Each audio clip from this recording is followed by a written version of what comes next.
একদম newly married couple যারা আছে তাদেরকে আমরা যে পদ্ধতিগুলো বলে থাকি সেগুলো তাদের হাজবেন্ডের বেরিয়ার মেথড ইউজ করতে পারে, অথবা কোনো জন্ম নিয়ন্ত্রণ কম্বাইন্ড পিল যেগুলো সেগুলো সে নিতে পারে। যেগুলো আমাদের অনেক ব্র্যান্ডের পিল আছে যেগুলো রেগুলার প্রতিদিন একটা করে খেতে হয়, এবং এটা খেলে কিন্তু তার পিরিয়ডটা খুব রেগুলার হয়ে যায়।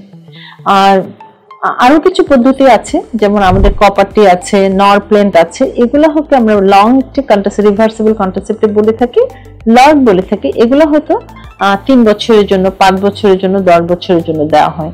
যাদের একটি সন্তান আছে তারা হয়তো 5 বছর সন্তান নিতে চাচ্ছে না, 3 বছর চাচ্ছে না, তাদের ক্ষেত্রে আমরা এই ধরনের কপারটি অথবা ইমপ্ল্যান্ট অথবা ইনজেকশন এই পদ্ধতিগুলো আমরা দিয়ে থাকি।